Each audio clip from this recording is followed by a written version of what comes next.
The following announcement is paid for by the Wrestling with Nerds.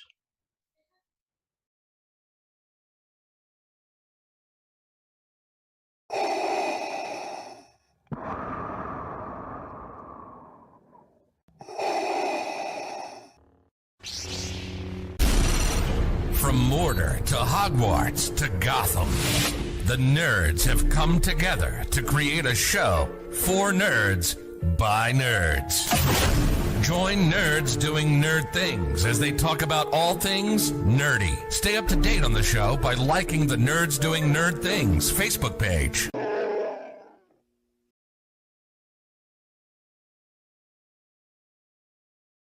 The name's Neil. This is Honky Tonk Man, greatest intercontinental champion of all time, and you're watching Wrestling with Nerds podcast. Yes, that's my favorite. Shake, rattle, and roll. I work. What's going on, wrestling nerds? Welcome to this week's episode of the Wrestling with Nerds podcast. We're doing Right to Mania, and we're continuing the train to WrestleMania 17.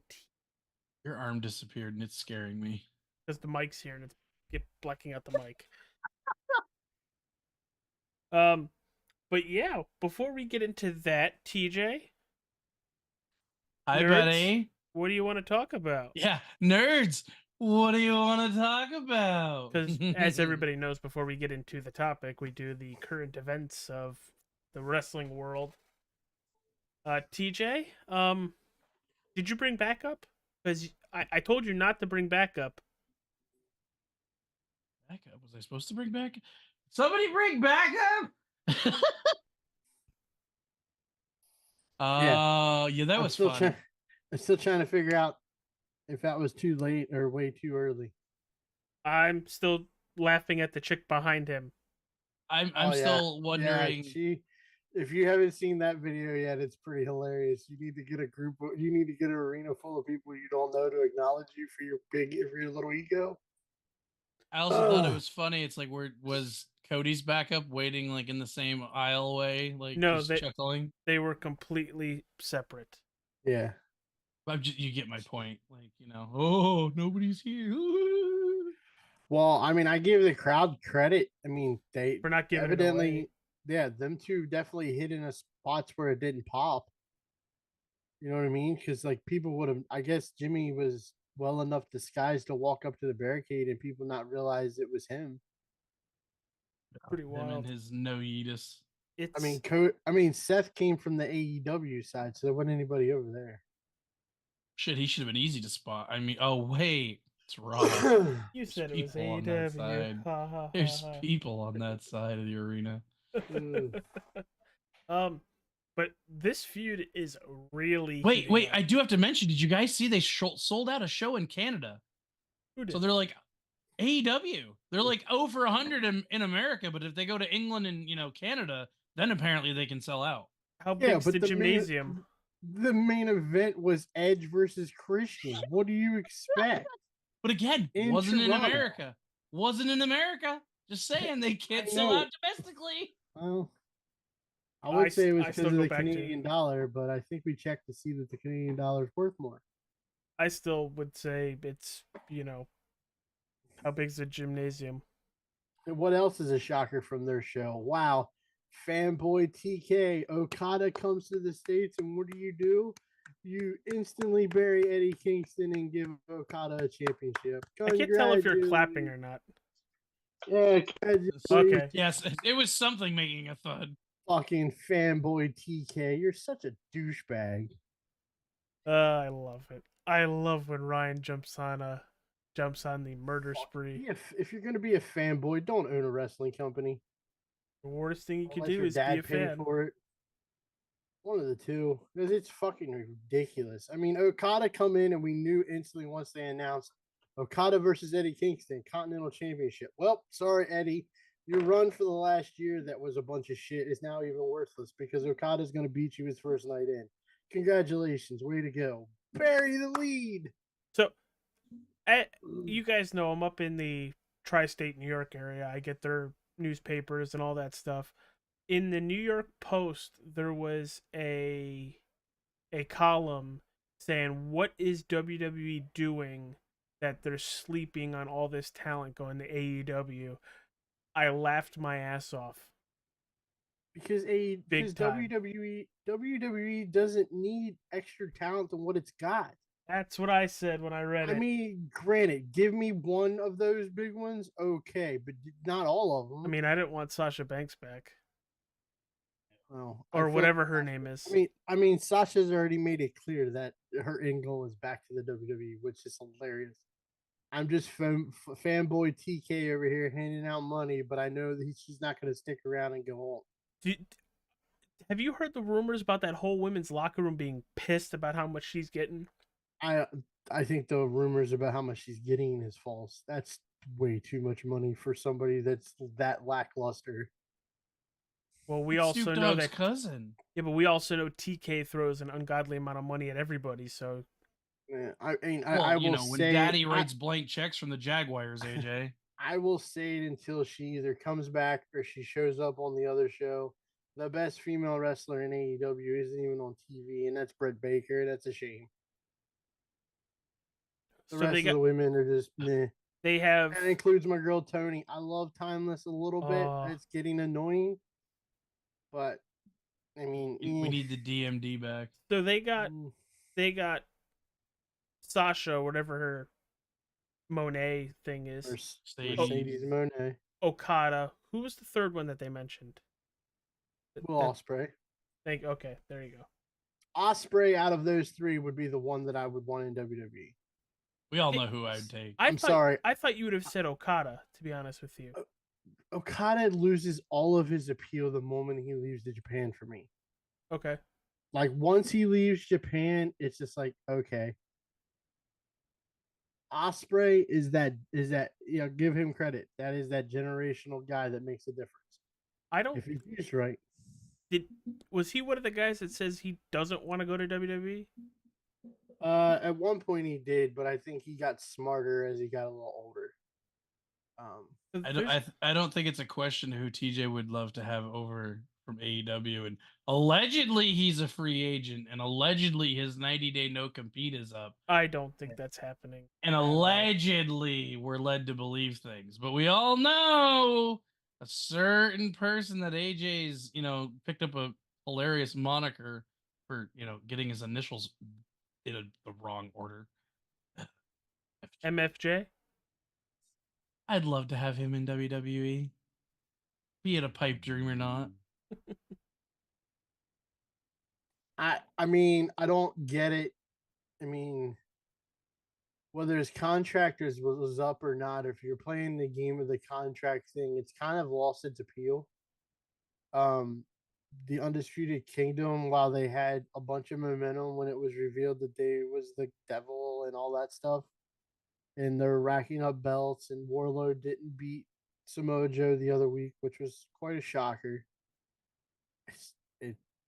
MJF coming back is already now waited too long for it to. I mean, it's gonna pop because the marks are gonna pop, but at this point, him taking time off, and if he comes back in AEW while Undisputed Kingdom's on top, it's just gonna. In my opinion, are they basically just waiting for Adam Cole?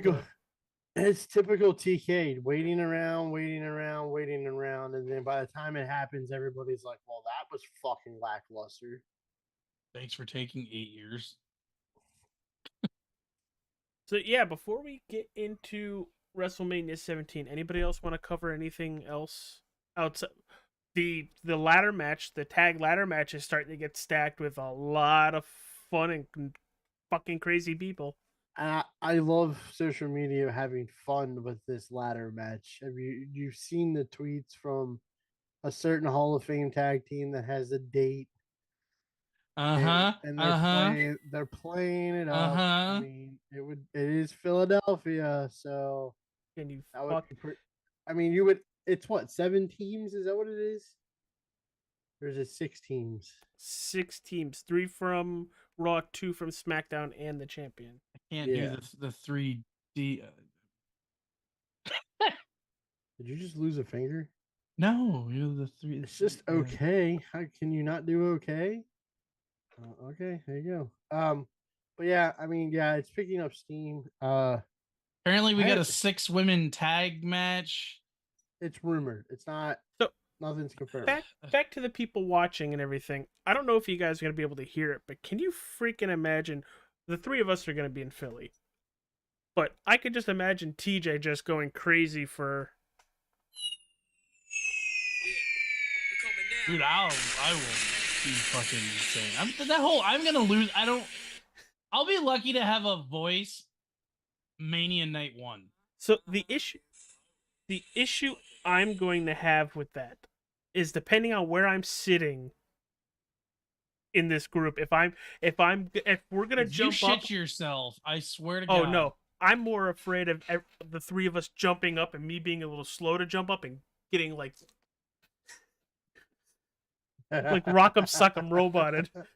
I can tell you right now, I'm gonna look at Fry. I'm gonna look at you. I'm gonna look back at Fry and go, he'll wake up eventually. And here we thought TJ was the one gonna fall asleep at WrestleMania. Hey, it ain't my fault.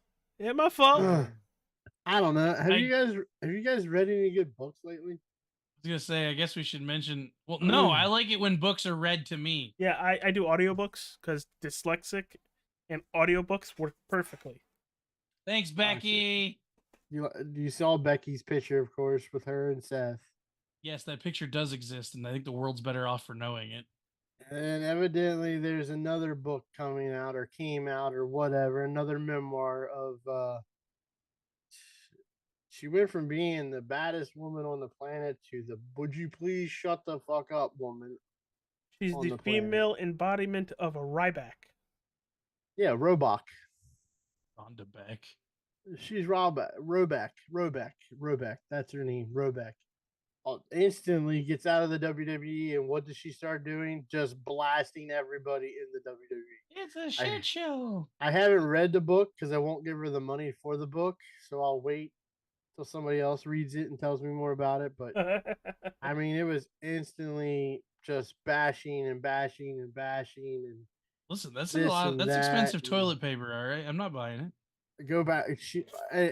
And I laughed because she was talking about the women being treated unfairly and all this stuff. I think her husband got in trouble once for smacking around a female. Just saying. But I think she just needs to stay on her farm and pluck her chicken eggs and shove them in her sheep's ass and just leave us all alone. With that, I'm tired. I'm tired of Rhonda. I could give two fucking shits what she does. I didn't care when she was in the WWE. Yeah, it was cool for a minute, but it was once it faded off the first time, and then she started bashing everybody like she's some super fan that knows how to become a mark. And she can't because she's horrible at it, just like her promos. Can I just say hashtag thank you, Shayna? Thank you, Shayna. Like her last 3 fights were in UFC, or 2 fights or whatever. Who cares? At this point, I'd rather Holly Holm show up in WWE than Ronda. The right woman won in her last match. I'll put it to you that way. But moving on. I think somebody thought she was special. Oh my god. That's fucked up. I love it.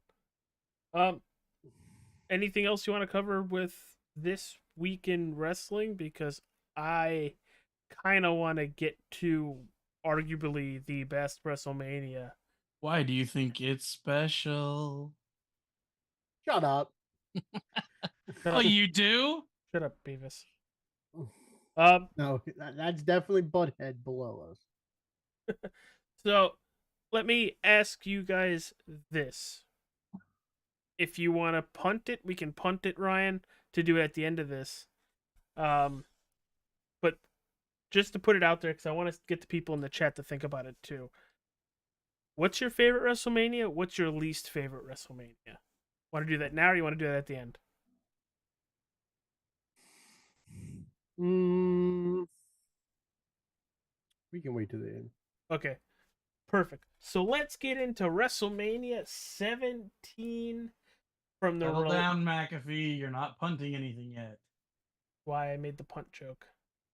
From You the could've Randy. Reliant Astrodome, Houston, Texas, April 1st, 2001. In attendance, on Wikipedia, they say they have 67,925. The buy rate, North America, 970,000, international, 70,000, for a whopping total of 1.04 million. And the tagline for WrestleMania 17 is Houston, we have a problem. It didn't take a rocket scientist to come up with that one. No, a lot of their taglines are really simple. Yeah. Like I mean- WrestleMania 10 years in the making. WrestleMania 20, back to where it began. Listen, it's like a bad movie title. Sometimes they just can't judge the book by its cover. So to start the pay-per-view, you hear Jim Ross and a very familiar advocate. And this is his first time broadcasting under the WWF WWE banner. At And Mania. I think this is actually his first time on broadcast. No, I thought we just talked about this last night. Didn't he do Backlash? Oh, Jerry the King Lawler did Backlash, remember? He had Jerry the King Lawler in a tag match with, remember Miss Kitty, if she lost, or if Jerry won, she got to be naked? How do you forget that, DJ? Kapow!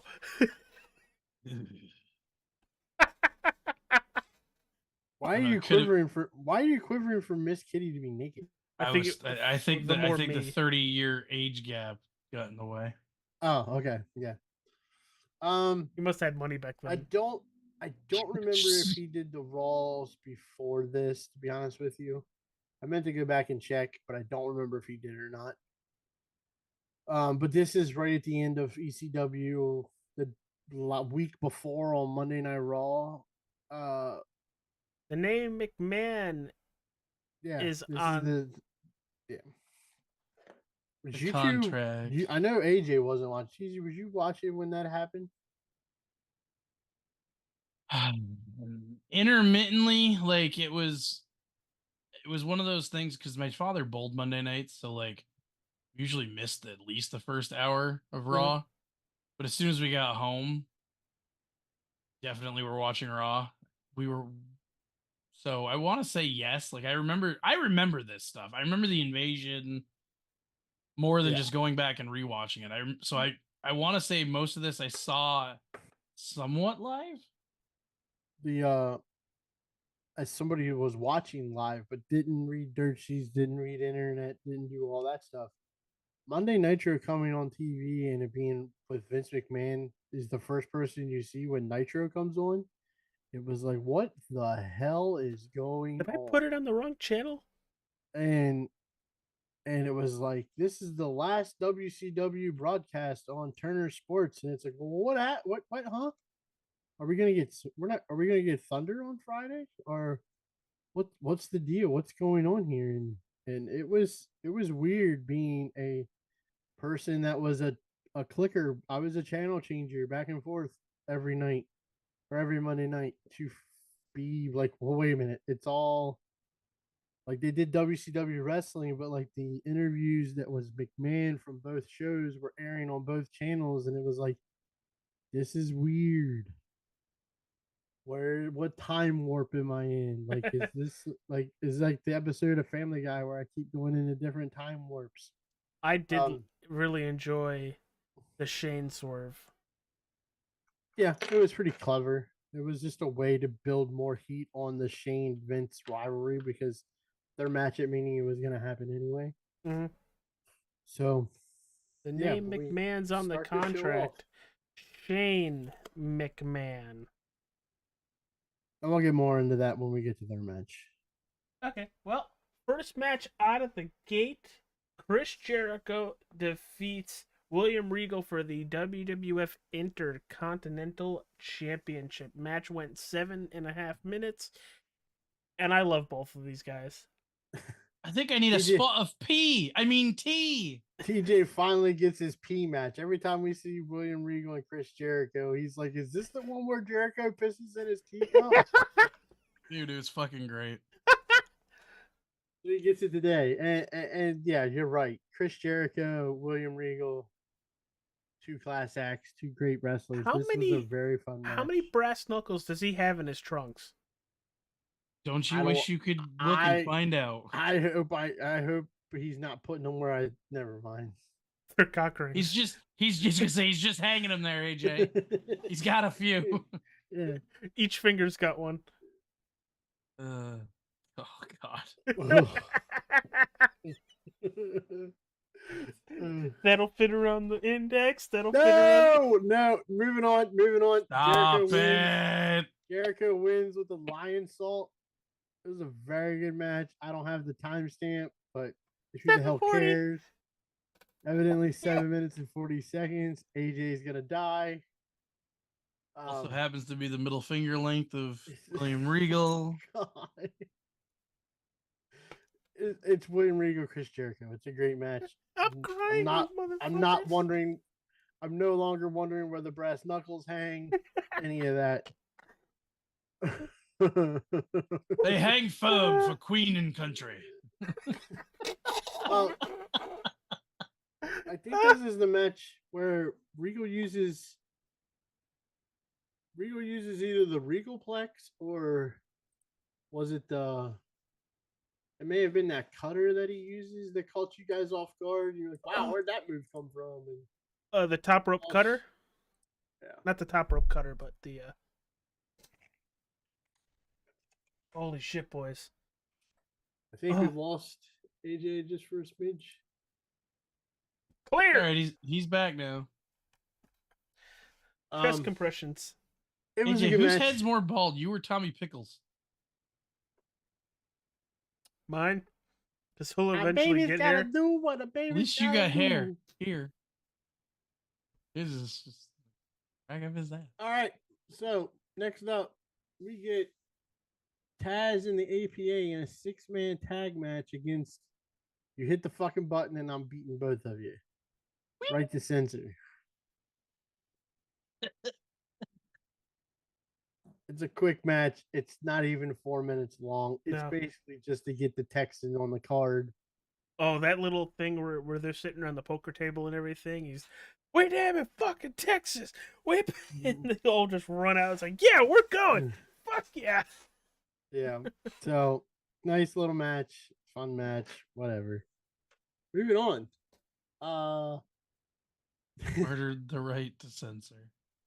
Raven defends the Hardcore Championship against the Big Show and Kane. I can't even talk about this match with a straight face. It's fucking gold. I gave you guys a hint tease last week that I was going to talk about the most entertaining match on this card that never gets talked about.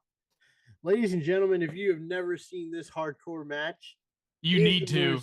It is the most entertaining 9.5 minutes of your entire life. Oh my fucking God. Love this hardcore match. I think it's because of the whole two giants and Raven, the whole match is just trying to get away. He's backtracking the whole time. These two monsters hoping that they're going to take each other out and he can get the pinfall. This is by far, when people ask me, what is your favorite hardcore match? What is one of your favorite WrestleMania matches? This is easily in my list of thought about like WrestleMania matches. I absolutely love this match. The golf cart may still be wedged in under the bleachers. We don't know. They freaking ran Raven over. Between the mob of people that were all over them as they tried to get to the back. Yeah, no kidding. It's funny because I was sitting here watching it and you two were watching it and you guys have learned enough wrestling enough to like, man, somebody's going to go through that window, and they wrestled past the window. Yeah. And AJ even said, what window? I'm like, oh, you'll see. They wrestled past the window, and I was waiting for you guys to kind of forget about the window. Then the next thing you know, Raven goes through the window. And called it.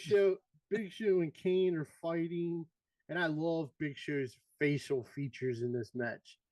They're in that makeshift basically false walls locker room. Locker room. And he's gonna choke slam Kane on the floor, and he's like does his big thing where he's like, ah, and like Kane grabs him by the throat. He's like, oh.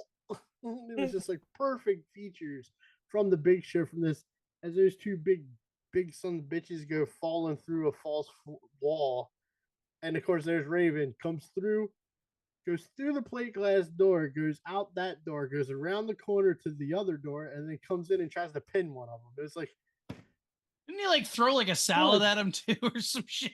They there was lettuce everywhere. They throw him into people's lunches. Like you said, he got run over by a golf Snapple table.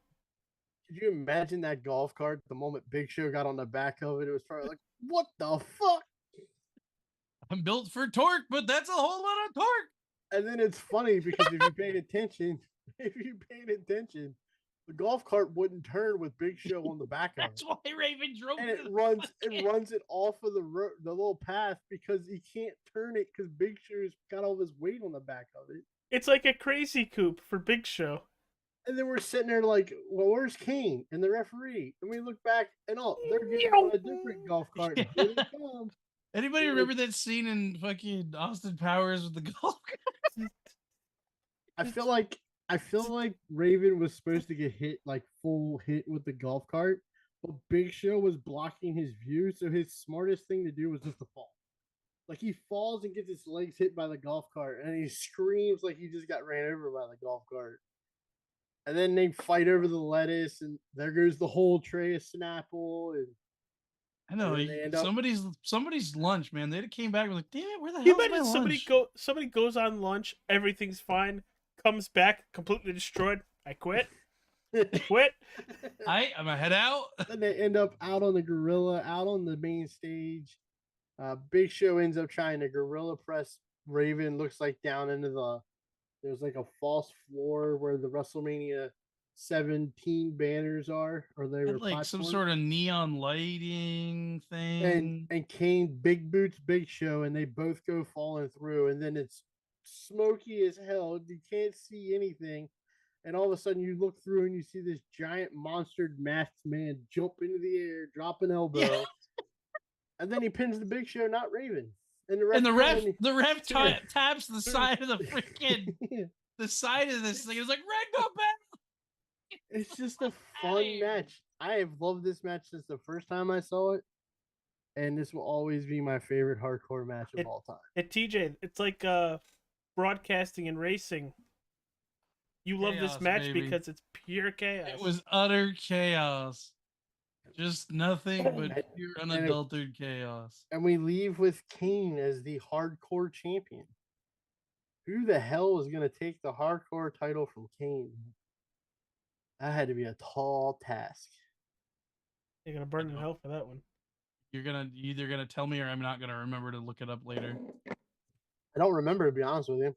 I think it was one of those, like, one match was happening and then 6 matches break out type deal.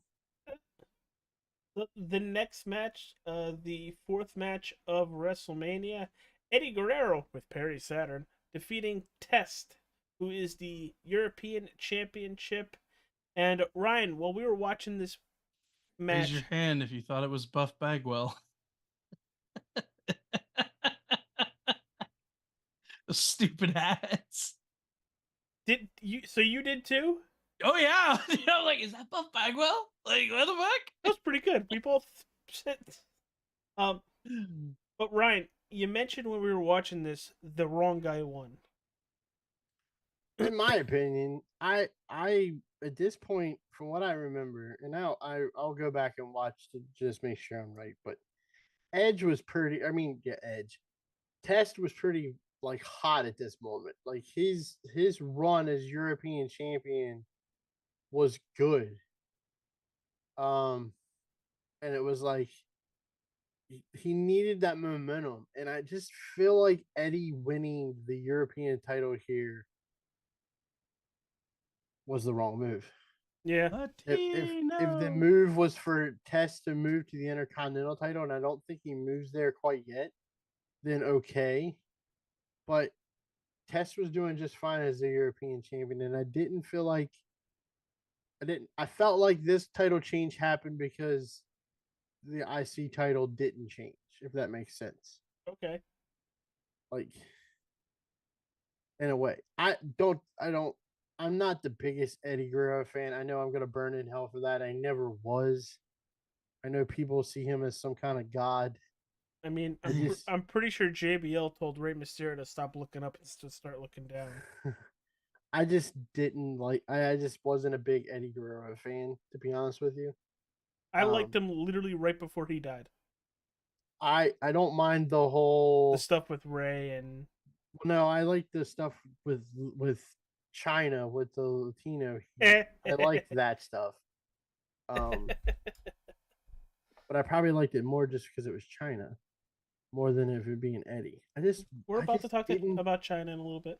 I just didn't. I was never a big Eddie Guerrero fan. I'm sorry. Ryan Fry, if it makes you feel better, I'll stand on that mountaintop with you. Poor mountaintop. And let rocks be thrown, because Eddie is a great wrestler. Not gonna argue that. Just he never got over for me. Like the funniest stuff he did was like the stuff over Dominic, or the stuff where he would like try to make it so like you'd lose the match because it made it look like you cheated, when in reality it was him. Like that's the stuff that made Eddie fun and enjoyable to me. It wasn't like So you liked later Eddie, like I did. right, but I mean it wasn't like Eddie just being the great wrestler. Eddie didn't do it for me. And I mean, great wrestler, great worker, dude knew what he was doing, could work with anybody. Like I'm not taking away from his ability. Didn't know how to cut himself though. Don't. He just My biggest thing with Eddie that I don't like is how everybody and I don't mean to be disgenerous of somebody that's dead, but it's my opinion is the truth. He was a great WWE transitional champion. He became the WWE champion because Brock Lesnar wanted to go home. It's Yeah. the only reason Eddie Guerrero became the WWE champion. And then it JBL became was champion on Tuesday nights because Hunter didn't want to work that show. And then it became he was the champ till Great American Bash when they finally built JBL up to be the heel, to be the guy to take the belt from Eddie, to be the guy for the whole year. That's basically what Eddie Guerrero's run was as WWE champion. And taken from a Mexican person. And he's had really good feuds. Yeah, I mean, don't get me wrong, his feuds are good. I just was not an Eddie Guerrero person. I mean, I know we keep bringing it back to him and Dom and Ray. Freaking nursery rhyme. Where he's sitting in the ring reading the nursery rhyme. And I get it. And one thing I get, and I see it everywhere, is his real promo that he cut. Where I'm an addict. I'm an addict thing. Great work. But you can't just do one thing in one big promo and be a god, so to speak. In my opinion. Speaking of a wrestling god and machine, Kurt Angle defeats Redacted in a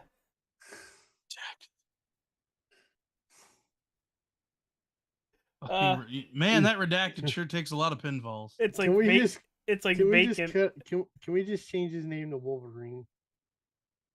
The Redacted Wolverine? That way it looks cooler when Kurt Angle beats Wolverine. So Kurt Angle defeats Hugh Jackman in 14 minutes. Captain America beats fucking Wolverine. Yeah. Jesus. Your Olympic hero has beat the Wolverine. This was a great match. See, and this is where it differs for me. You give me Eddie versus Benoit, and I'm kind of like, nah. It's gonna be a good match, but like, what really is the story? Just doesn't mesh well. You give me Kurt Angle and Chris Benoit, and I'm like, yes, I'll. Where's that Drake? Where's that Drake meme? Yeah. Like, I'll pay tickets for this. Like, give me Chris Benoit, give me Kurt Angle, and I know I'm gonna get a barn burner every single time. And that's exactly what it was for 14 minutes. Yeah. And they told like an actual story through it all. And it was a great finish. I love the finish. Neither one of them could win with their submission. Neither one of them could win with the diving headbutt or the Olympic slam. What's Kurt do? He outsmarts Benoit and hurries up. Kurt cradles him up, pins him 1, 2, 3. A little bit of help of the.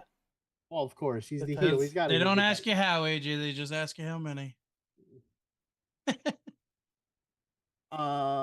Next up for the WWF Women's Championship, you have Ivory as the champion versus China. Hey, who's Ivory associated with?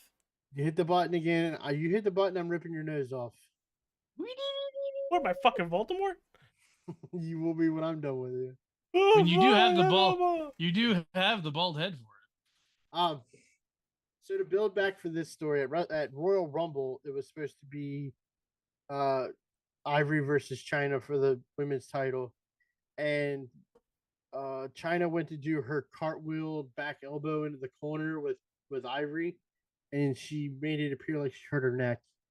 I think that was really done to kind of make it more plausible for China to be in the women's division. It made her vulnerable. Yep. After wrestling the men, it was like, well, this is really a step down for her. It is, but she was also hurt, so she can't wrestle the men anymore. So she's wrestling the women. This era of China, and I know this is getting very close to the end of her WWE run, unfortunately, but this era of China is by far the best looking era of China. I mean, the minute she comes out with the freaking rocket launcher, you guys were drooling. Think I heard that right? TJ might have been snoring at that point. I think it's the old cartoon with the coyote or the wolf and the jumpsuit, the Betty Boo howling at the moon. That's what that turned into. Yes, this China is fucking hot, and I don't care. It's a squash match. If you watched it going into it, you knew it was going to be a squash match. Ivory had it all over her face. Ivory sells it so well. Jesus Christ. Yes. Fry loves Joni. So back to our Ronda Rousey thing real fast. Apparently there was an interview with a Rick Unicho, or fuck it, just Cage Side Seats, and her and Triple H had a conversation, and she then tells Cage Side Seats, I can't be associated with their mediocrity. Because she's done so well on her own. I think she needs to go lose another UFC fight. Well, then she also made the comment of that Charlotte threw her dick around at WrestleMania 39 and got that match to go longer. I think that match was going to be the marquee star of that whole show no matter what. There was no bigger talk than Rhea versus Charlotte at WrestleMania 39 on night 1. I don't think it was so much Charlotte throwing her quote unquote dick around. It was more of them understanding that these two are going to blow the roof off the place, and you should sit back and watch how it's really done. I just happened to load up Cage Side Seats on Twitter, and that's the first thing I see. Yeah, it's Ronda being Ronda. It's fucking stupid. Ron Beck needs to go have another kid and fall into scarcity again. She can go to Ring of Honor and disappear like everybody else, so she can be with her friends. On to something better, WrestleMania 17. Yes. Next up, we get father versus son with Vince McMahon or Mr. McMahon versus Shane McMahon in a street fight. The special guest referee is Mick Foley. Shane comes out and it's kind of awkward. I thought it was pretty badly put, but I guess it was kind of because it was so last minute. There's not really anywhere to put him. Mm-hmm. Comes out and he talks about his WCW boys. What's up? And like he's standing on the bottom rope in the corner looking, and like the camera just looks over there. Like it doesn't zoom in. Like eventually they get a camera behind him. We can't find him. And then finally the camera finds him. And they zoom in, and here they are in a suite all the way back in the corner. It was like, Who's the one person you noticed? I noticed most of them, so Well, there was one that drew my attention. Which was? Ebler? oh, Stacy Keibler, yeah. Did she have her legs out, like legs up? Oh, why wouldn't it? There Uh, would have been a match on anymore. That's for sure. I think I saw Stasiak, Hugh Morris, Stacy, Mike Sanders, Johnny Ace is sitting there, who later become we all know about John Laurinaitis. It's just kind of shitty. It was like the camera should have been more prepared to find them, or should have known where they were. Yeah, no kidding. It's like tape a fucking X at the front of their suite or something so you can find it. Jesus Christ. Literally a gigantic Way more WCW sign. It's some more way to bury WCW even after it's dead. Maybe that was the point, though. Continue. You go check at the door. Probably. This is a really good street fight between Shane and Vince. It's fun when it's street fights and it's not wrestlers because they just throw caution to the wind and go all out. Eventually, Shane- we get the lady coming down the. Yeah, Trish brings a comatose Linda out, and then Trish proceeds to slap the shit out of Stephanie McMahon. Remember, Trish was instructed to bring her out when Shane was like dead. I remember she was supposed to break the ice, use it and put it in her hand, and use the back of the spoon. Break the ice. Fucking rich, snooty bitch shit is that. Daddy's girl. Smacks the shit out of Stephanie. Them two go running up the ramp, and if you haven't seen this, the entrance ramp is quite long. Yeah, And Steph falls. Stephanie fake falls down because she's tired of running. So it kind of eliminates them two. And Vince, I don't know what Vince was thinking. Vince takes out Mick Foley because Mick Foley is trying to get Linda out of there.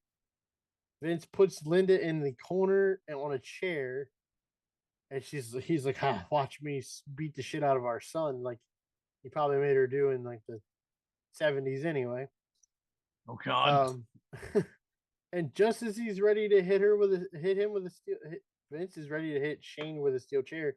God damn it, pronouns. Linda stands up like, I'm not comatose, you dumb son of a bitch. And the crowd goes wild, mind you. The crowd goes ballistic. Shane, I love Shane. Shane's on his knees, like dying, and he just goes, like, it's like in the horror movie where, like, the monster's behind you, turn around. And he turns around, and Linda, like, makes big fist, and it kicks Vince in the nuts. Kicked him right in the balls. Mick Foley comes in and takes him out a couple of times, and then we get the coast-to-coast chair shot from Shane. And Shane picks up the win. It's trash can, right? I thought it chair. Trash can. No, trash can. We get the coast to coast, which of course is a Rob Van Dam move that Shane uses. And Shane wins, and we're like, man, is WCW gonna take over WWE? We have to sit back and watch. Next up is probably the most iconic match of WrestleMania 17. It's TLC 2, I believe, or this might be the first TLC. I can't remember. I always get them backwards. No, I think it was the second one. Yeah, so it's Edge and Christian, the Hardy Boys, and the Dudley Boys for the tag team titles and TLC. And they're like, each team had a third wheel. Yeah, of course. Edge and Christian have Rhino. Can somebody explain that to me? Where the fuck did Rhino play into them? Just hired help, or what? They were friends before they were in the WWF. And that's it. That's the pretty much. I mean, Spike is Dudley's, but Spike is Bubba and Devon's brother, and Matt's banging Lita at this point. For now, get this. I mean, because I'm gonna say it right now, the little, like, the small shining star that I don't think was meant to be a star in this is Rhino. Rhino's fucking great. Well, yeah, and Rhino at this point is just coming to the WWE from ECW, where he was the last ECW World and Television Champion at the same time. So he's pretty popular in his streak, and he was undefeated in ECW for a very long time. this is a great match, back and forth, using the tables, ladders, and chairs. Bunch of fun spots. Bubba and Matt go through the tables in the entrance ramp. Jeff, of course, being Jeff, has to do a swanton off of a ladder onto two people who aren't even in the match. Poor Spike Dudley gets the brunt of that. I don't think he even touches Rhino at all. It's like, man, no, he like missed Rhino when Rhino then really, lands on him. He's like, I really wish we would have swapped places here, but poor Spike takes the brunt of it. And then we get the iconic. I don't know what the hell he was planning on doing, but I wish it was AEW and the referees held the ladders for him just so we could see what he was going to do. Jeff Hardy is in the top turnbuckle and proceeds to try to walk across 4 ladders to get to the middle ladder to get the belt, and the ladders fall over. He finally gets to the middle ladder. He grabs the belts. Devon doesn't worry about getting him. He just takes the ladder and just walks to the corner with it. Finally, Jeff lets go of it and rotates back towards the center of the ring as Edge is sitting on another ladder and connects with the spear. The perfect timing of the pendulum of Jeff Hardy coming to the center. It couldn't have been any better. That's like one of the most iconic moments in WrestleMania history. It's from this WrestleMania. I think that's when Bubba and Matt go for the ride through the table outside. Devon and Jeff and Edge and Christian are going for the belts. Christian gets a help from Rhino. He basically hoists Christian up, and Edge and Christian are your new WWF Tag Team Champions after TLC. What's funny is the new rivals that came out last night is Edge and Christian, the Hardys, and the Dudleys. And there's a point in there where Edge was like, I was about to jump, and then he started swinging away, and if he didn't help back, he was going to clip Jeff's legs, and he was going to go head first into the ground. Yeah, it was perfect timing on their parts. It's a great match. I don't know why the booking always was Edge and Christian wins when it comes to these matches. I think they won both of the ones that they all had. All three. All three? All three. Well, I mean, I know they won the tag team tables match in WrestleMania 2000. Then they come to this one and win the TLC. They won the TLC at SummerSlam. Edge and Christian always find a way to come out on top on these matches. But it's a great match. It's probably like I said, it's probably one of the most iconic points of any WrestleMania in history. And then we get the fun match. The gimmick battle royal. Oh my god. Nobody said that. Nobody said that was fun. It was fun. You didn't like it? Come on. The participants in the gimmick battle royal are as follows. The Bushwhackers, Luke and Butch. Duke the Dumpster Drozy. Doink the Clown.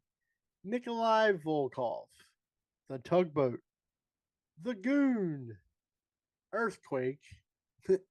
AJ's all-time favorite, the Gobbledygooker. Brother Love. Connecticut's own. Brother Love. The Doot Man, Michael P.S. Hayes. The One-Man Gang. Kamala, accompanied by Harvey Whippleman. Harvey Whippleman, of course, The Rock's concert the other week. He made reference of Downtown Bruno. Yeah. Downtown Bruno is Harvey Whippleman. He's the guy that Rock stayed with when he was in Memphis. Kim Chi, I don't really know why he's in the Battle Royal, but Jim Cornette. I mean, when it comes to a gimmick, Jim Cornette is the ultimate gimmick. The Repo Man, which I would have liked it better if he was Smash from Demolition, but we'll move on. TJ's new favorite legend, Hillbilly Jim. Yeah. Sergeant Slaughter. And the winner of the gimmick battle royal, and thank God this match didn't even make 4 minutes, is Sheiky Baby. Sheiky Baby! So the match went almost 4 minutes. The entrances took over just 6 minutes. I think Well, if Sheik gets tossed, Well, he probably I'm blows pretty out a hip. I'm pretty sure Sheik was the first one they introduced, and he didn't make it to the ring till the last guy made it there. Yeah, they had to like wait a minute. They're like, okay, let Sheik get like He's three winded. quarters of the way there. He's a little Sheiky winded here. baby, this was fun. It was just nostalgic. I wish Hillbilly Jim had won though. I really do. I think they needed that battle royal after the heightened, Oh yeah, hype, the spot of the card is smart to put the gimmick battle royal here. You needed a laugh before you get into these next two ultra serious matches that came. The next one up, of course, is The Undertaker versus Triple H. But I thought they only ever wrestled at WrestleMania 27 and 28. They wrestled here? Yeah, I don't know why this is so forgotten. This wasn't even spoke about when they wrestled at 27 and 28. And this match is better than both of those matches. I don't know. The one in the Hell in the Cell I thought was pretty good though. It was good, but this match was better. This match, Mike Chioda is down on the canvas for 11 minutes and I think it said like 20 something seconds. It's scary that you timed that. I didn't. I was watching something on it. And that's when all hell breaks loose. This is the American Badass Undertaker, which is my favorite Undertaker. Well, actually, sorry, later on Undertaker. The big evil, short haircut Undertaker is my ultimate favorite Undertaker. But this is the start of it. This was basically Triple H saying, I've beaten everybody there is to beat when it comes to this business. And Undertaker says, hey, you haven't beat me yet. And here we are at WrestleMania. It's a great match. It's just two of the best ever. Just going out there and just wrestling, just putting on a match. The finishes, the thoughts of the hammer shots every time Hunter had the hammer. You're like the streak wasn't really a thing yet, and it was like you knew Undertaker hadn't lost yet though, but it wasn't about the streak yet. It was just the minute this match was over when he does the 10. I don't think he did. He didn't do that until the next year. I thought it was this one. No, he doesn't do his counting until he beats Flair. No, I thought it was this. But I mean, anybody that was a wrestling fan knew Taker hadn't been beat yet, so it was still a toss up. And every time Hunter has the hammer in his hand, you're like, "Here it comes. This is gonna be the end." And he lands that shot that busts him open, and you're like, this is it. It's over with. And nope, Undertaker kicks out. Undertaker is the first one that coins that whole thing I was talking about once before about WrestleMania. WrestleMania is the only event where finishes aren't safe. And should be all like in that point. This is the only one that WrestleMania and Undertaker this is one of the first ones where it's like finishes that you can kick out of finishes at WrestleMania. Because WrestleMania is that little extra. And then, what was it? He goes up for the last ride again, and Hunter gets the hammer, and just as he's ready to come down with it, Taker drills him with the last ride. You think it's going to be over? And then in the corner one is the one where he got it all. And Undertaker wins. I mean, this match went outside went into the crowd. Yeah, they were fighting on like a stanchion or some shit. It was fucking great. I mean, have you ever been to the Astrodome? It's pretty giant, pretty big, so it's like a camera tower. I mean, goddamn, have you ever seen Bad News Bears when they go there? It's a big stadium. They gotta cut the field in half just for the Little League to play. Holy shit! It's a great match. It's the first one of them that's not talked about. It's the best one of all of their matches at WrestleMania. And that leads us to the main event. And I think the reason why this card is so good is the match timing place is perfect. The matches that needed the time got the time. The matches that didn't need the time didn't get the time. This is the main event. It goes almost 10 minutes longer than every other match on the card. I could have watched it for another 10 minutes beyond what it was. Yeah, I'm glad you could. I felt Well, like there. I mean, I there felt would have like had to have been things a little reworked. once but, yeah. Satan walked out, it slowed the fuck down. It did. It did very much so. You'd have it to delay definitely him slowed to down. go longer. Delay that part. Yeah, I'm one of those ones that Austin didn't need to turn heel. There was no reason to turn Austin heel, especially with Brock leaving. What's going on, There's Dale? if anything, you have Rock turn heel because he's leaving, because he comes back and he's a heel. It's like, what the hell's the point? I wasn't a fan of the Austin heel turn. That's why I'm not a. This match is good, but it's not one of my favorites. Like I said, I'm not a huge fan of the minute Vince comes out, it literally hits a brick wall, and then for the next, I'd say what, 10 or so minutes, it's just an ass whooping to Rock.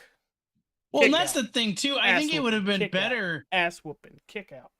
I think it would have been better is once Vince gets involved, that it just ends. Like Vince comes out, that's the turning point. Stone Cold gets over on him, it's over. And it wasn't even a stunner or anything like that. It was 12 chair shots. That's what I'm saying. Like it took so much to put Rock away. Like I get, Rock, awesome. Wow, he's fighting through all this bullshit, but like that man advantage was meant to be something, and it's like they didn't commit to their own turn. You know what I mean? Like they wanted to do this and they didn't commit to it. I think it was more along the lines to do with, and by no means are we skipping over the fact that this match alone has, without a shadow of a doubt, the greatest video package of any match, pay-per-view, anything ever. My way With the or the highway. with the Limp Bizkit and all of that.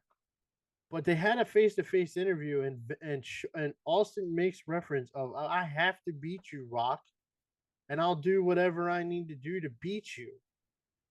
Don't think that needed to be he sided with the devil to win the match. I mean, JR said it perfectly. He's shaking hands with Satan. Yeah, I just didn't like the heel turn, and I know Austin wasn't exactly 100% still at this point. And as the fan too, the consumer on this one, you're waiting for him to stun Vince. Like you're just waiting for it. It doesn't and happen. it does the fans a disservice in that aspect. I mean, granted, if you would have told me, oh my God, he made a deal with the devil, I'd have been like, okay, but where's the stunner coming from? Like if he would have made the deal with the devil to win the match, but then ended the night stunning Vince, I would have been fine with it. But because he didn't stun Vince, it was kind of like, we don't want to heel Stone Cold Steve Austin. If we have a heel Stone Cold Steve Austin, who's the face? Are you going to make Undertaker and Kane the top two faces? Because the three biggest heels in the company now are Austin, Hunter, and Kurt. Brian, I'm going to throw a very interesting question. At least I feel it's interesting at you. Was this WWE's attempt to turn their, at the time, Hulk Hogan heel? No. You don't, I mean, because I think this is what they were going for, was Hogan joins the NWO, Austin joins McMahon. Like, I don't think so. I don't know, because you figure going into a month later, okay, Austin is the WWF champion and Triple H is the Intercontinental champion, facing Taker and Kane, who are the tag team champions. So think about it this way. You just had Edge and Christian win the tag titles from the Dudleys at WrestleMania. You just had Jericho beat Regal for the Intercontinental title, or to retain it. Okay? Mm-hmm. So in a pay-per-view to pay-per-view timeline, Edge and Christian dropped the tag titles to Kane and Undertaker. Chris Jericho drops the Intercontinental title not to Triple H, because them two didn't get along at this point, because this is that whole time frame where they're not getting along. You know, Hunter was the WWE champion, Jericho beating one night, and then they swapped back and forth the belt, all that stupid bullshit where they wasn't getting along. So Jericho drops the Intercontinental title to Jeff Hardy, who then drops it to Triple H, and then Triple H is the IC champion, and it's winner take all, title for title for title. At Backlash, you have the 2-man power trip that is Triple H and Stone Cold. Keep in mind, in February, these two beat the living hell out of each other at No Way Out in 3 stages of hell. Triple H was the mastermind that ran Austin over with the car. But now they're together within a 2-month time frame. And they win all of the gold. They win the tag titles. They're the Intercontinental Champion and the WWF Champion. Let's not forget, too, you're talking about Kane and Taker winning the tag belts. Somewhere in there, Kane has to drop the hardcore belt. Well, I think, if I'm not mistaken, I think that's what ends up happening is the power trip costs Kane the hardcore title. It was like a Raw or something where Taker wasn't there, but Kane was there, and Hunter and Austin. Look, I want to say Hunter and Sean because you're so used to saying it together. But Hunter and Austin took out Kane, and he lost the hardcore title. I'm almost positive that's what happened on that one. Because I don't like to go back and look things to try to use my memory. And then it's like, if that's the master plan, okay, fine. Let's see where this goes. What happens in a few weeks or 2 weeks, or think it is after Backlash? It's Austin and Hunter versus Jericho and Benoit on Raw. Do we not remember what happens there? Hunter gets hurt. That's where Hunter blows his quad out. That's why Hunter's not involved in any of this invasion angle at all, because he's on the shelf, which sucks. Because I think if you, like, we've had this discussion before, you take Hunter and he's not hurt, he is the turning guy on the invasion. So I don't know. I don't think, it's kind of one of those Monday morning quarterback things as you look back on it. Yeah. Because if the plan was to go with this 2-man power trip, okay, cool. It all fell apart, and then it looks really stupid with Austin turning heel at WrestleMania.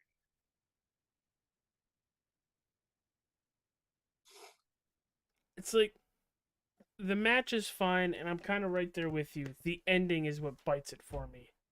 Yeah. It took too long to get to the ending. Usually, most cases, that's not a bad thing. If it had been quicker.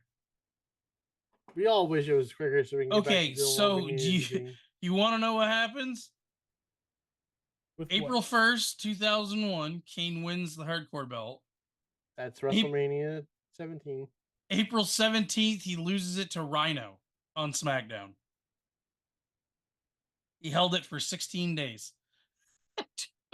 2 weeks. I'll tell you a really funny story about this WrestleMania, because it's on April Fool's Day. I think the statute of limitations is up. So this is 2001. I'm 15 years old, 16 years old. I'm 8. I may have spent Saturday night out with some friends, having a lot of adult beverages, and got extremely intoxicated. That explains so much. A 15-year-old being severely intoxicated, it has fucked him up to this day. Hey, I did all my drinking before I was turning 21, so I didn't have to do it when I turned 21. Jesus, I don't think that's how that's supposed to work, Bob. Still suffering from it.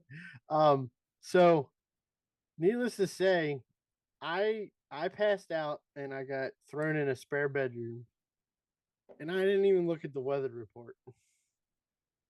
I woke up. It's April 1st. I'll mind you again. I wake up. I look out the window, and it's snowing. Not like a little bit of snow, like almost 6 inches of snow on the ground. And I'm like, this is a really bad April Fool's joke. Fry's over here suffering from BAG. It's April 1st. What the fuck is it snowing that much for? Then I proceeded to walk outside and call some dinosaurs at the back of the truck, and This WrestleMania started at 7 o'clock that night, and I think I got home. I jumped in the shower, and I got out of the shower at 6:30 that night to watch WrestleMania. Yep.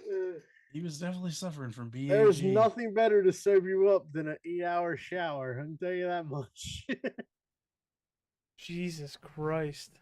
It's a hefty water bill, my guy. So, I asked everybody at the beginning. That's what I get. That's what you get for living in the cities. I don't live in the cities. There's no water bill for me. It's just once the water turns cold, it's cold. So shrinkage. So I asked you guys before if William Regal's things didn't hang for that 8-hour shower. Yo. If you guys had to pick your favorite WrestleMania and your least favorite WrestleMania, what would they be? And because TJ actually has to think about it. I go first? Okay, WrestleMania 27, I would say, is the absolute dog water. Was you watching Chris Van Fleet and Sam Roberts again? No, I'm doing my WrestleMania watches along. Or watches. Okay. What the fuck is 27? Atlanta. 27 is Cena versus Miz with The Rock as the host. No, and I've been leaving out the ones that we've been doing, but every year I'll watch the Manias. And I don't want to take the cop out and be like, 40's going to be my favorite because it'll be the three of us. Honestly, I really, for some strange reasons, I'm going to take, 20. Obviously, it's going to be one of the ones I went to.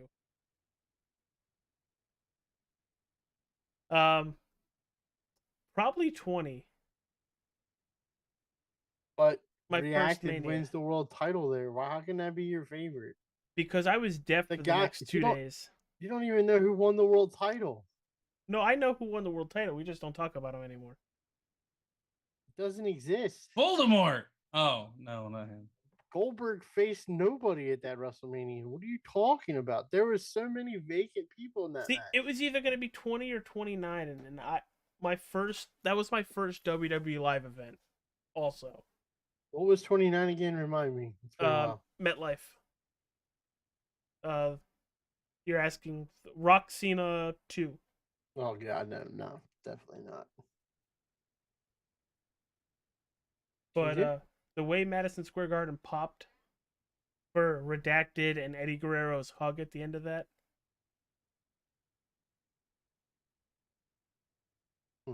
That's where they split. One went north, one went south.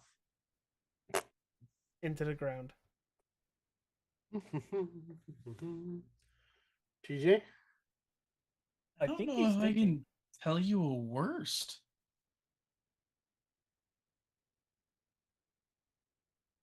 WrestleMania 31. Which one was that? Levi Stadium. You can tell me the stadium. It doesn't help. Seth Rollins cashing in. That's Seth cashing in. That's a very good. That was a good one. That was fun. I had enjoyment that night. That is a very good pay-per-view. The RKO that he gets landed on him earlier in the night was fucking great. Plus, we get the Terminator shit. That's not talked about nearly enough. That Randy Orton Seth Rollins match at WrestleMania 31 is fantastic. Hell, the only thing I don't like about Rollins cashing in there is that Roman had to lose. WrestleMania 19. I mean, you could hate 19 only because you're gonna hate 19 only because they all think Booker T should have been the world champ and Hunter buried him. But let's skip the hard part of this question. I like this Mania. This Mania was fun as fuck. Yeah, but I asked the hard questions here. Yeah, but I don't have the hard answer for you. I'm gonna give it William to you. Regal. It's not standing up at 7.5 rings. I'm gonna give it to you in segments because I've seen all of them enough times to just do them in segments. between WrestleMania 1 and WrestleMania 9, the worst, WrestleMania 2. The best, WrestleMania 4. Actually, you could argue 4 or 3, to be honest with you. I just like the whole tournament thing. That's why I like WrestleMania 4. From 10 to 19, or 10 to, yeah, it would be 10 to 19, right? The worst is probably WrestleMania 11. LT and Bam Bam's your main event, where Diesel and Shawn Michaels are the WWF Championship match. So 11's by far the worst. The best in any of them, keep in mind we're just covering 17. You could easily say between 13, 14, and 17 are fucking amazing WrestleManias. WrestleMania 13, you get Austin and Brett in the submission match with the double turn. The main events, it's Undertaker versus Sid for the title because Shawn lost his smile, blah blah blah. This is why Crybaby Boy lost his smile, all that stuff. 14 is the Austin era has begun. He beat Shawn in Boston. You get the return of LOD as LOD 2000. You get Kane versus Undertaker for the first time, and just the aura of the Undertaker's entrance in that match gives you goosebumps. You get a really good match with with Hunter and Owen. I thought it was a great match at WrestleMania 14. With I think it's Sergeant Slaughter and China are handcuffed to the ring post. And then you get this one. WrestleMania 17 is by far on the top of everybody's top 3 list of WrestleManias of all time. So 10, 19, so from 20 to what we have now, it's really, really, really hard to, I guess 20, it'd be 20 to 29, whatever. 20 to 29, it's really hard to go against WrestleMania 24. I think WrestleMania 24 is a great card. Ford Field? Uh, No, that's 23. 24 is Chicago. I'm sorry, I love you. Oh, yeah, yeah, 24 yeah. is Shawn and Rick. Undertaker and Edge for the world title is a Big Show and fantastic match. Big Show and Floyd Mayweather. Big Show Mayweather, and then you get Orton. Was it Orton, Triple H, and Cena for the next WWE night title? on Raw was perfect. It was a great pay-per-view for a WrestleMania. That Money in the Bank match is also very, very underrated. You're saying these as I'm clicking like the card to look who the hell the picture for that is. I mean, by far the worst one there, I will agree with you, is 27. 27 was horrible. The host of the show shouldn't be celebrating at the end of the show like he won something. So, want to hear something funny? When it finished my list. Oh, it was about 27. Okay, go ahead. So I was watching that. I was so hyped for it. Like hyped. Bought it. We have popcorn, everything. We are ready. And then the show starts. First match. Okay, whatever. Second match, I go, there's something wrong. I don't like this right now. After the third match, we put it in picture and played games. Yeah, I mean, the opening match is Edge and Del Rio for the world title. Edge's last match. Yes, the Hunter and Taker match from 27 is really good. Yeah. But there's faults in that one. That's the missed dive where fucking Taker ends up almost in the hospital. It's just, the whole thing was based on The Rock, and it didn't need to be.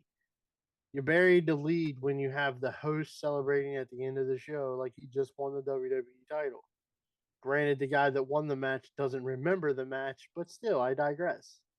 Yeah, we were literally playing video games.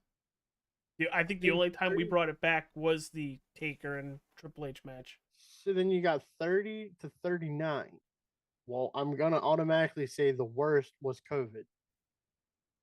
So 36? You say that, but they were very creative with some of the stuff they did.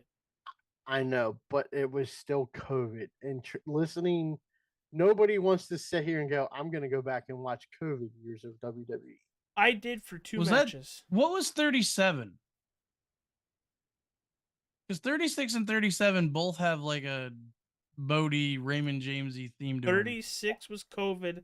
37 was where they actually went to Raymond James and had a very limited crowd. And that's Yeah. what remember it rained at the very beginning of night one. They had a rain delay. They had to rain delay it and everything, and you get the Samoa iconic picture Joe of and- Joe and Cole wearing the ponchos. But no, I go back and there's probably maybe one or two more matches that I go back for. It's the Boneyard match, the House. Yeah, but I don't. Those theatrical matches, I don't consider them COVID wrestling. Okay, then They're- Randy Orton and Edge.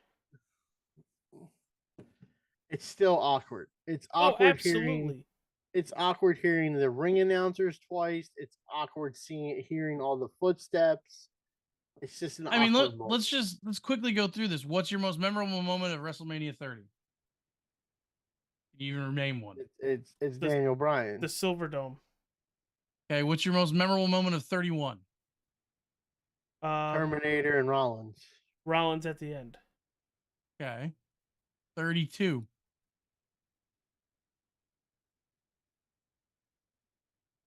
What is 32? Dallas.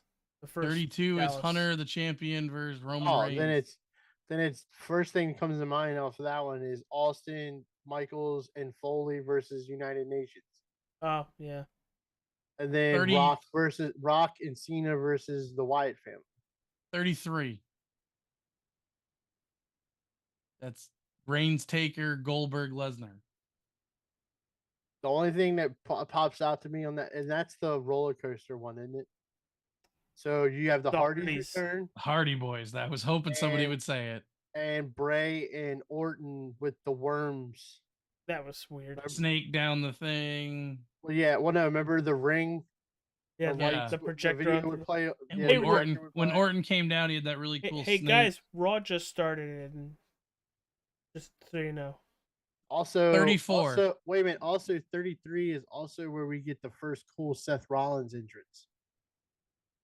33 is oh shit, because it's him, Finn Balor, and Miz for the Intercontinental title, and we get the That's 33 where they went back to the Superdome? Because that's where it happened. I don't know. I'm screwing up here evidently, but I know this. 34. I don't know. Was 33 was Rollins versus Hunter, right? I think. You're 'Cause that's looking the at one- it. All I could see is the card. Hunter's standing between Shane and John. Rollins is there, but he's like off to the right. Charlotte, Bailey, like there's a whole bunch of people on the little picture card thing. And all it says is Lesnar challenges Goldberg and Reigns takes on Taker. You're looking it up, Ryan? Yeah. 34 was Reigns versus Lesnar and Styles versus Shinsuke. WrestleMania 34 is where he's the White Walker. If you're talking about Seth. 35. so we all know no, what this 35 is. This is the unsanctioned match between Seth and Hunter, where Hunter and Stephanie come out on the trike motorcycle, and this is where Seth comes out as the throne breaker guy. He touches the thing He's down the and knight the with fire the goes. and the fire goes through the stage. Yeah, This is the that's what I first thought time it they had was. to interact with stage, but he's wearing all gold. This is the first one of his. Well, yeah, because cosplay like I said, type. when Randy came down, he had the Viper slithering in under the thing, which is the only like I hated that match only because Bray lost. Then 34, you go back to New Orleans. Roman Reigns faces Lesnar, AJ versus Shinsuke are the two big ones. And that card looks. There's a ton of people on that card. And don't forget about Braun and Nicholas. I mean, we all know 35. If you can't pick 35 out, I don't even know if you were paying attention. I mean, 30, Also New York. 30, 34 could definitely be a bad one. I mean, I could care less about Brock and Roman, and I could care less about. The triple Taker threat pins match Cena. for the IC in 34 was a very good match. I mean, Well, yeah, because like I said, when Randy came down, he had the Viper slithering in under the thing, which is the only like I said, 35 is Becky 2 belts. I mean, that was how that one was supposed to end. Yeah.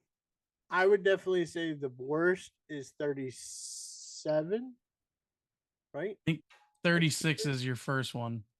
Yeah, I believe. 36 is COVID, and then 37 is the return to Raymond James with people. I'm not gonna lie, and it's become quite a favorite one of mine, and I've watched it a couple of times in the last couple of weeks. WrestleMania 38 is probably the pinnacle turning point of where we're at right now in wrestling. 37 had Bad Bunny? Yeah. Yes. What do you mean by that? Like, are you calling it like? Why are you saying 38's like the era we're in? Because this is where we get Brock versus Roman, winner takes all. You get the debut of Cody. Oh yeah. You start the rivalry between Cody and Seth. You know what I mean? You get Pat McAfee. You get the return of Stone Cold Steve Austin. You get the Stunner versus Stunner match. That was a great match. WrestleMania 38, if you really, I mean, granted, I don't really try to compare the 2-night WrestleManias to the 1-night WrestleManias because I don't think it's fair. But of 2-night WrestleManias, WrestleMania 38 is probably the best. And the best 1-night WrestleMania is probably the one we just reviewed on 17. I mean, even last year's WrestleMania was really good. And well, don't bury the lead, because all of that said, the TBD, the to be wondered, the redacted. What is TJ picking? Next week we are reviewing 39. I made my pick. I'm sending it. We are going to review what's setting us up for us this year and what we get to see in less than 2 weeks. Yeah, literally, we get done recording that on Monday night, and I got 2 more days, and I'm in Philadelphia. So same here. It took forever, and I finally settled on the one I wanted. And we're gonna just recap where we were a year ago. I can't believe it's less than 2 weeks away. Stop! Don't talk about it. It's gonna be the longest 2 weeks you keep talking about it. I'm not thinking about it. I mean, as long as I keep working, it goes by fast. It still hasn't. When I am sitting at the airport waiting, it's not even 2 weeks. It's a week and 2 days. I will be boarding a plane in a week and 2 days. That's because you're gullible and didn't work for ask for an extra day off. I didn't even ask for the Monday off, and then they gave it to us off because some stupid eclipse is happening. All right, everybody. Well, let's close up shop here. Some of us have to get ready for racing at our broadcast, and Raw is technically on right now. And holy shit, they downsized the Tron so they can fit a shit ton of more seats. They are sold out in Chicago tonight. Oh, you mean they actually know how to fill an arena? I wonder if DB Hunk is there. Oh, that took a fucking sick. God damn it, Ryan. All right, everybody. Peace out. Thanks for liking, subscribing. We'll see you next week for WrestleMania 39.